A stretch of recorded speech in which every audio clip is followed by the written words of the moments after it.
Hello everyone, कैसे हैं आप सब। आई होप सब स्वस्थ होंगे, मस्त होंगे और अपने अपने कामों में व्यस्त होंगे। तो आज मेरी ब्लॉगिंग की शुरुआत हो रही है सुबह 9 बजे से और इतनी प्यारी प्यारी धूप के साथ।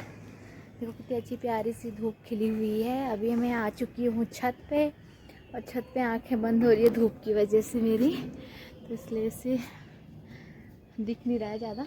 तो और देखो अभी मेरी जेठानी जी ने सारे कपड़े धो चुके हैं बच्चों के, क्योंकि काफ़ी प्यारी सुबह सुबह धूप अच्छी आ जाती है दिन भर, और इसलिए वो सुबह ही कपड़े धो लेते हैं सारे, ये देख सकते हैं। और छत पे मैं अभी अपनी बेटी को भी लेके आई हूँ साथ में, निक्कू को, और सब्जी भी लेके आई थी। वो पन्नी को लेके वहाँ चले गई है। इधर लेके आओ, आओ इधर लेके आओ।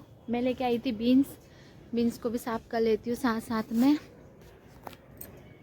आ जाओ इधर लेके आओ, लाओ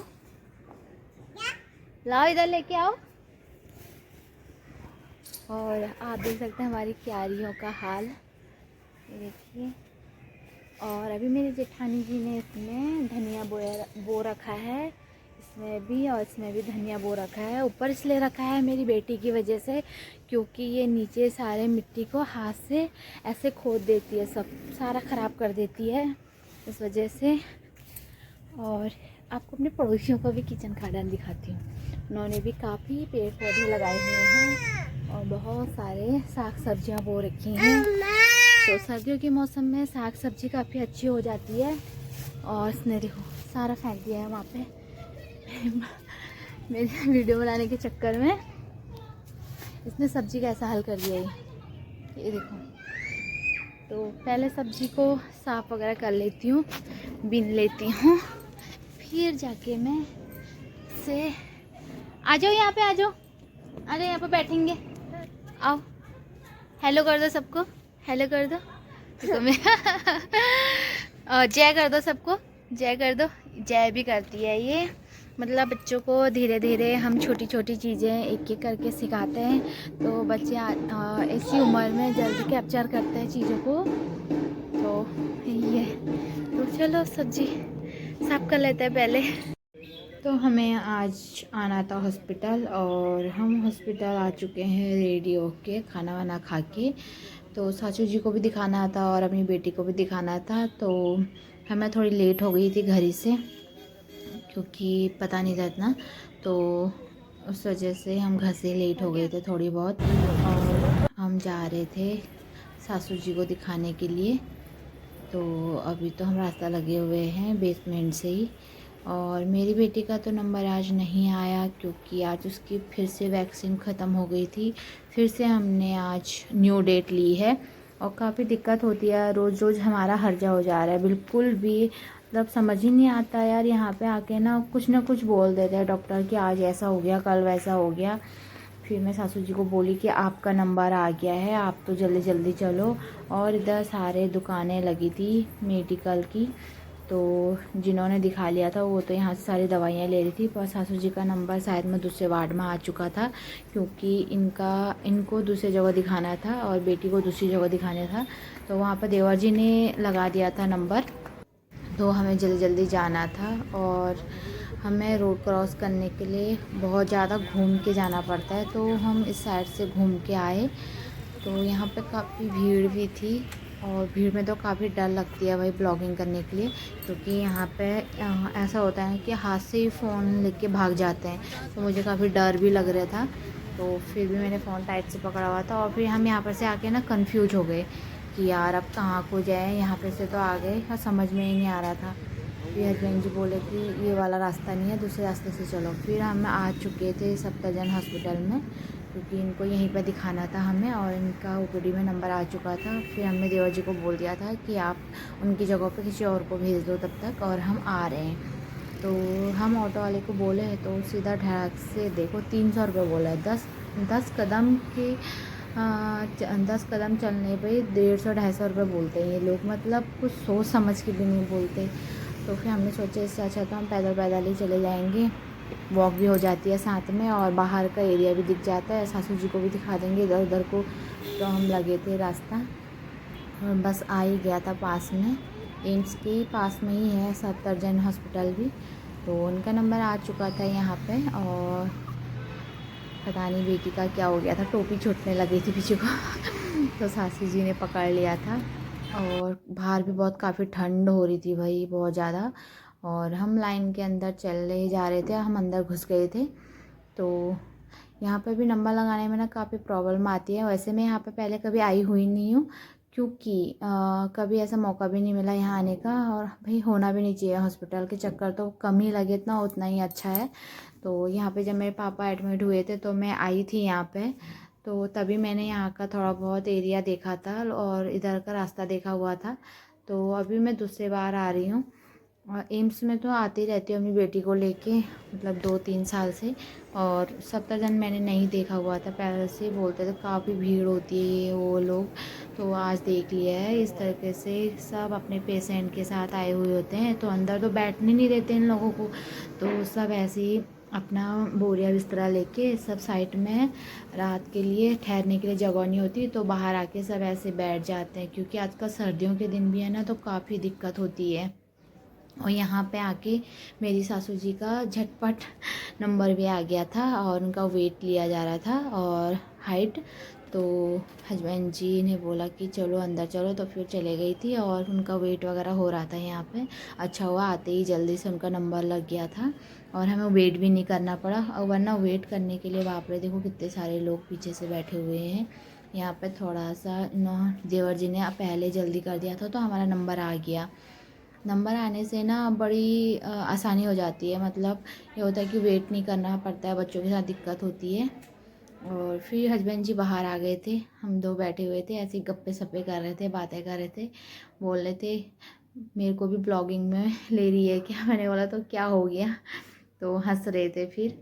और यहाँ से हमें जाना है सासू जी के घुटनों को सिटी स्कैन करवाया था और अब हमें जाना है इनका गले का एक्सरा करवाना है।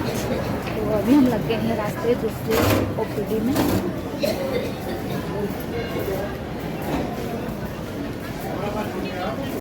ऐसा आज भी अपसेट हो गई ना, आज भी आपका नंबर नहीं आया ये बस बस है, क्योंकि मैंने पेट भर लिया है बोला है, पेट भर लिया है। कितना ज़्यादा खाया, इतना ज़्यादा खा लिया, 2 रोटी खा ली है, 2 रोटी तो खाई नहीं। और अमरूद भी खा लिया, खुजली भी हो गई टोपी पहन के सर में जुए हो गए सर में, क्या हुए हैं बाबा हल्की सी जान।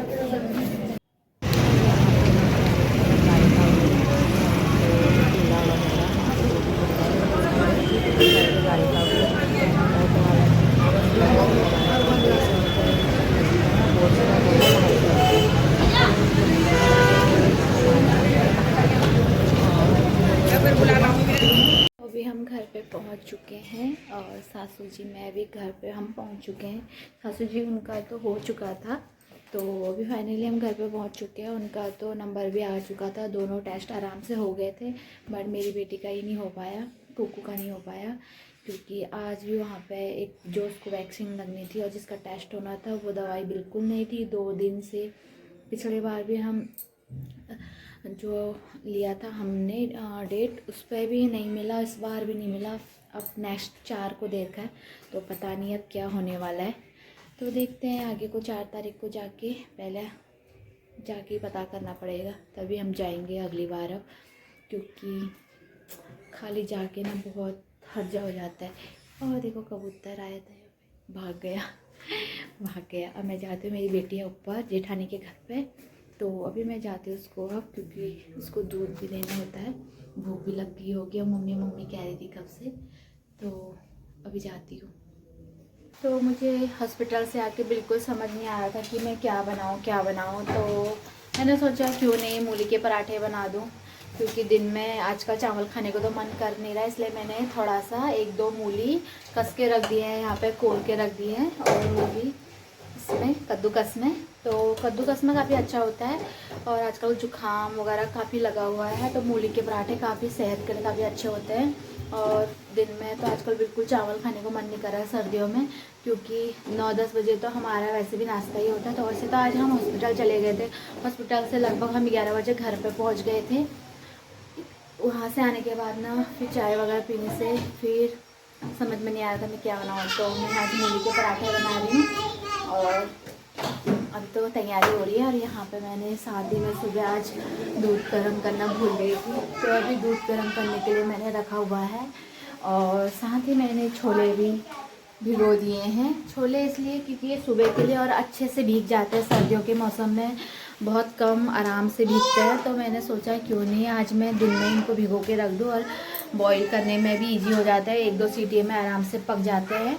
तो अभी तो मैं स्टार्ट करती हूँ मूली के पराठे बनाने का। तो मेरा मन तो था इसमें मैं 1-2 चुकंदर भी कस के डालूँ। चुकंदर अच्छा होता है, सेहत के लिए हेल्दी होता है, हीमोग्लोबिन बढ़ता है। बट मेरे बच्चों को पसंद नहीं है चुकंदर डालने से, तो मैंने सिंपल ही ये मूली से ही बना रही हूँ। और मूली आई थी हमारे गांव से, जेठानी जी ने भेजी हुई थी, हमारी गई थी पहुँड़ी घर, तो पहुँड़ी लेके आई थी हमारे लिए मूली। तो कल रात हमने छिचका खा लिया था, वो काफ़ी टेस्टी हो रहा था।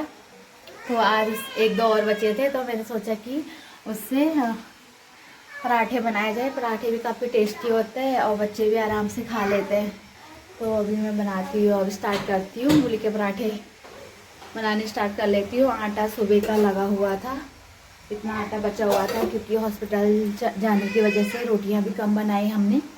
तो अभी स्टार्ट करती हूँ। दोस्तों गुड इवनिंग। तो शाम के समय आज मैं बना रही हूँ लौकी के कोफ्ते। और रात के खाने में आज बन रहे हैं लौकी के कोफ्ते।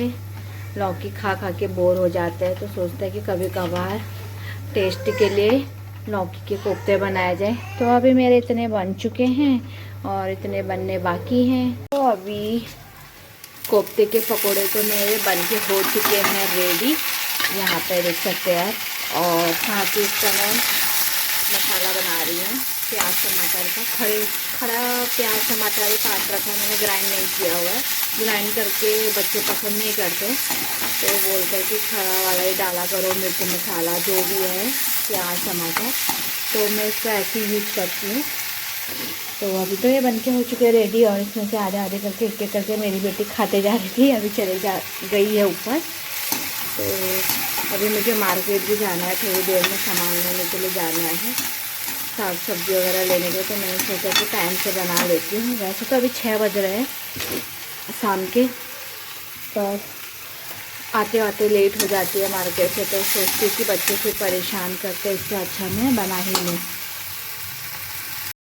तो खाना पीना तो हो चुका है, अब हो चुकी है हमारे सोने की तैयारी। तो अभी ऑफिस से इसके पापा नहीं आए हुए हैं और बाकी लोग सब खा पी के सो चुके हैं। और बस, और तो आप बस आज का ब्लॉग इतना ही। तो आप लोगों को मेरी वीडियो पसंद आई हो तो please like share and subscribe ज़रूर करना मेरे दोस्तों। और मेरे चैनल में कमेंट करना बिल्कुल भी मत भूलना। बाय बाय दोस्तों।